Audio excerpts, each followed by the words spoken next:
आंबेगाव तालुक्यातील मंचर शहरात आज एक काळजाचा थरकाप उडवणारी घटना समोर आली आहे। मिळालेल्या माहितीनुसार हर्षदा आशिष बानखेले वय वर्ष 35 हिने शुक्रवार दिनांक 3 एप्रिल 2026 रोजी सकाळी 8:30च्या सुमारास राहत्या घरी लालबाग प्रेस्टिज मंचर येथे मुलगी परिज्ञा वय वर्ष 13 हिचा वायरने गळा आवळला आणि लाथाबुक्क्यांनी बेदम मारहाण केली। मुलगी मृत झाली आहे असे समजून आईने तिला घरातच कुलूप लावून बाहेरून बंद केले।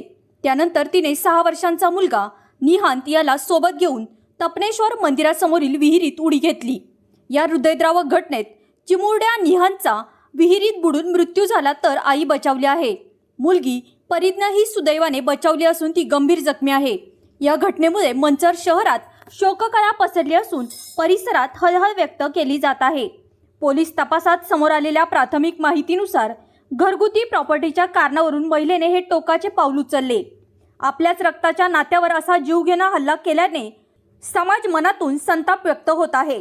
या प्रकरणी पती आशिष बानखेले यांनी दिलेल्या तक्रारीवरून पत्नीच्या विरोधात मंचर पोलीस ठाण्यात तक्रार दाखल करण्यात आली आहे। सहाय्यक पोलीस निरीक्षक बडगुजर यांनी गुन्हा दाखल केला असून पुढील तपास पोलीस उपनिरीक्षक यादव करत आहे। कायद्यानुसार दोषीवर कठोर कारवाई केली जाईल। घरगुती वादातून निष्पाप बालकाचा बळी जाणे ही अत्यंत दुर्दैवी बाब आहे। वृत्तसंकलन विभाग मंचर आंबेगाव।